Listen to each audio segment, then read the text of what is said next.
Hey YouTube, Alex Conley here, and in today's video I'm giving you an update from beautiful and sunny Medellin, Colombia.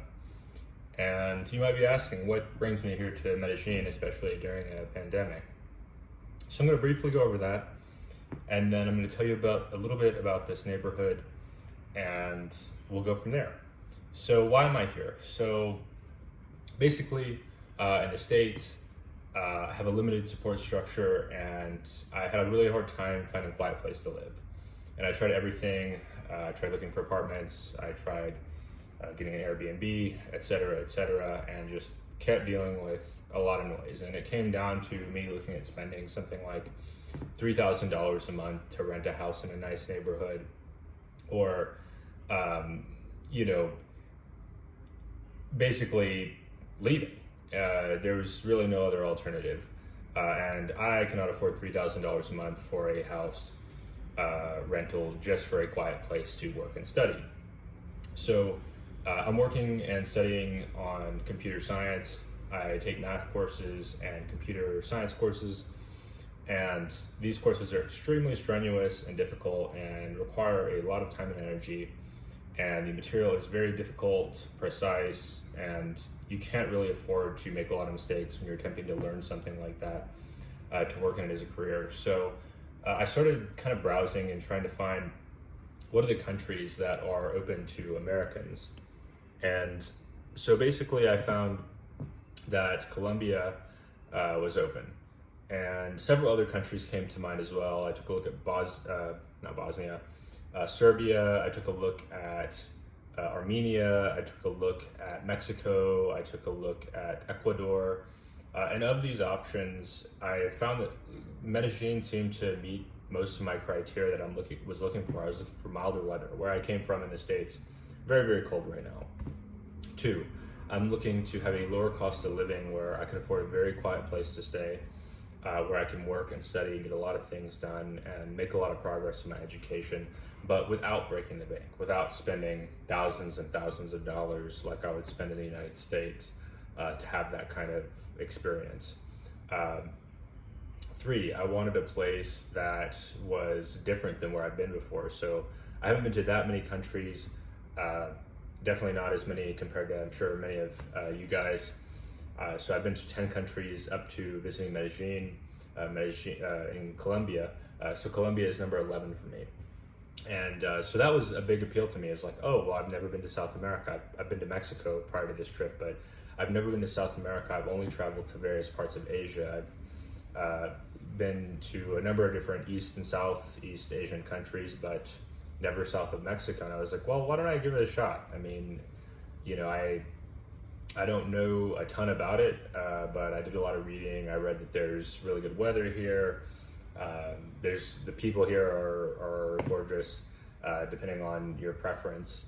I make no judgment about what the people watching this prefer. And so yeah, that's just kind of a brief rundown of why did I come to Medellin. And so next I'm going to tackle kind of some of the things in this area. So I'm currently staying in the Apartamentos Estelar. I believe that's Spanish for stellar apartments. And I can definitely agree. This place is stellar. I highly recommend it. I think it's around the equivalent of like 40 US a night for their standard rooms, which is not cheap. I definitely understand that a lot of people might find that to be quite expensive, and certainly it's a major part of my budget here in Medellin, but I felt that I could not compromise on quality when it came to finding a good place to stay that is quiet, has good internet, is in a safe neighborhood with easy access to amenities. They made this very, very easy, and I'm really enjoying my stay here. I highly recommend them. The staff is really good.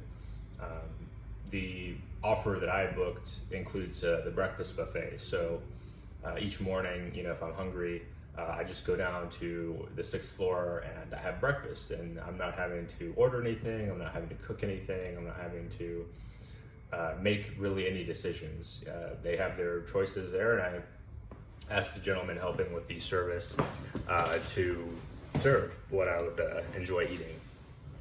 And so that kind of is a little bit of that. Where's the location? So where's, kind of what, I mentioned I like being able to walk to different conveniences and handle different errands, and what does that look like? Well, across the street here that you can see is the Santa Fe Mall.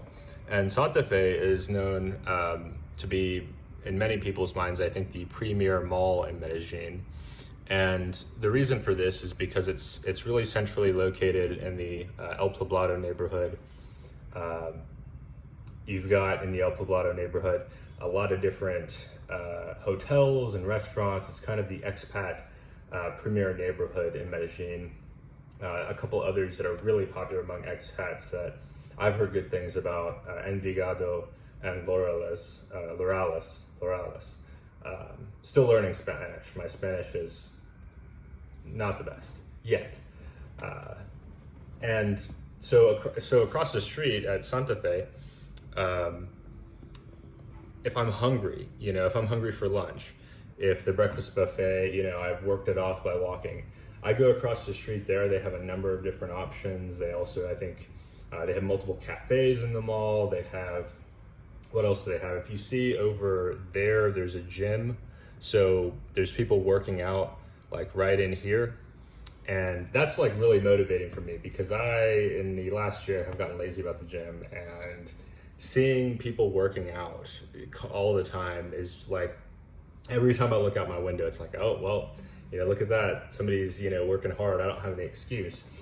So that's a really nice thing to be able to see that. And then there's also another gym I'll show you down the street. If you can see it, it's kind of hard to see, Body Tech. And Body Tech is another gym. I haven't been to either of these gyms yet. I've really just been focusing on my classwork and trying to get as much studying done as I can do to catch up for the deficiency, from the noise issues. But anyway, what else? Oh, okay, so here's another thing I really, really like, and that's Karula. And you can't really see the sign, but that's Karula. And Karula is this really, really nice grocery store. And not only is it a grocery store, but they also have a sandwich bar, and they have a sushi kind of a guy that does some sushi rolls a few nights a week. They have fresh juices, fresh fruit. It's like almost like, it reminds me of like a Whole Foods, a Colombian Whole Foods. You're definitely going to pay a premium at Karula. I would never call Karula cheap, but you'll get quality ingredients there. And if you're somebody that's visiting here from your home country, not Colombia, and you really like certain kinds of organic products and imported goods, Karula is going to have that for you. You will pay a premium, but it's there. I even saw like a number of brands I recognize from back home with, instead of English packaging, Spanish packaging. So that's really convenient. I think that location's open 24/7. I don't really like to eat a lot in the middle of the night, but if for some reason I got hungry in the middle of the night, I could just take the elevator downstairs. I'm on the 13th floor, so it's a little bit of it's a slight elevator ride, but I just basically walk across the street. Not even across the street, I walk around the corner and I'm there at Karula. I had I had a sandwich for lunch over there today with some mango juice. I think it was around 20,000 pesos, roughly like $6 for a nice sandwich and mango juice. And something that I really like about here, speaking about the mango juice, is Medellin is a health conscious city. So the lady that was helping me with the mango juice, she asked me, would you like azúcar? I believe azúcar is sugar, added to the mango juice. I said, no, thank you. And this was totally normal in her mind. There are definitely other parts of the world where if I said no sugar, people would be very confused. And that was really refreshing that even here in Medellin, even though she does not speak English and I do not speak Spanish, she and other people in the service industry here are, understanding that there are people that are looking to not eat a standard American diet, which is something that I really wanted to get away from. The noise was the major factor, but the standard American diet is not good in my mind, and I do not like to eat it. more than I absolutely have to. So here, as far as what I'm eating, you might be wondering, what are you eating in Colombia? So for breakfast, it's a lot of eggs. What else? Fruit, like chopped up fruit. I think this morning I had kiwi, pineapple, and cantaloupe. Yesterday it was papaya, cantaloupe. I haven't tried the watermelon yet. All the fruit I've tried here has been incredible, by the way. It tastes really, really good. The mango's probably been my favorite of all, but they're all really good. So breakfast, just like eggs, ham, a little bit of ham, rice and beans. Kind of reminds me of red rice and beans that you have sometimes when you're in the southern United States. That's a really good dish. What else? What else could I say? For other meals, for like lunch and dinner, it's mostly been like protein and starch. That seems to be a pretty common combination here. I have been wanting to branch out more to other cuisines, but a number of those restaurants are, say, a 20-30 minute walk or a 10-minute cab ride away. And I know that doesn't sound like much time, but with my classes, I basically, from the time I get up till the time I go to bed, my day has to revolve around trying to learn as much as possible while still handling, food. So like if I can get food, a 3-minute walk from my door, it's gonna be it's gonna be much easier for me to pick that option, even if it's not new. Then if I can get something really good, but I'm having to spend an hour and a half to go eat, that really good meal. That's not to say I haven't had some really good meals here. I definitely have, more so for my time constraints, for my schedule constraints. I can't be as adventurous, as far as getting too far away from the hotel where I have all my electronic equipment that I use to study. So, what else could I say about Medellin? I haven't had any safety issues here so far. I've had a few people tell me, warn me about a bunch of different issues. I don't know if those people, some of those folks were jealous of, me traveling. I don't like to point that out first, but some of the criticisms that I heard after spending the time that I have here over the last week seem unfounded. I'm not going to call Medellin a perfectly safe city, but I tend to operate with a lot of common sense. And so common sense in my mind means that rather than just, pretending this is the United States or pretending this is my hometown or home city and just, oh, it's just like where I'm from and I know how to do everything. I don't have that attitude at all. I'm not here renting a car, renting a motorcycle, driving around all over. I'm not drinking every night. I'm not operating on the premise that this is Disney World. And because when I travel, I don't operate on that premise, I tend to have very few problems. I'm not going to say people won't have problems. I'm not going to say there won't be stressful situations, but,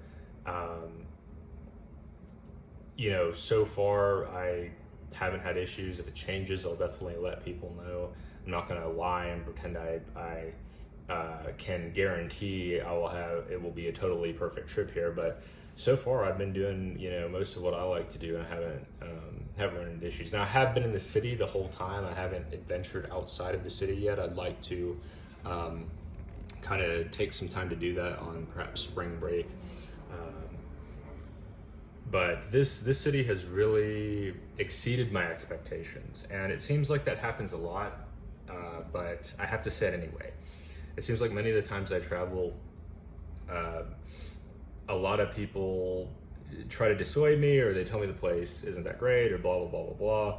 And then I get to the place and the people are super, super friendly, and the people here are very resilient. You can tell that this city has seen some hard times. I'm not going to get into that because I think that you'd be better off hearing accounts from Colombians, like local people that actually have experienced that kind of thing. But there's something that really stuck out to me, and I got the impression that these people are resilient, and that's my connection. I try to find some kind of connection everywhere I go, and it's when I get the impression that people have been through challenging times and that they've managed to overcome those hard times, and they're continuing to work through those hard times, it makes me feel less alone. So anyway, I'm gonna wrap this video up. I need to get back to studying. Thank you for watching. If you haven't done it yet, definitely give me a like, subscribe to the channel if you're interested to see more. I'm gonna be doing more videos on Medellin as I have time. Anyway, until next time.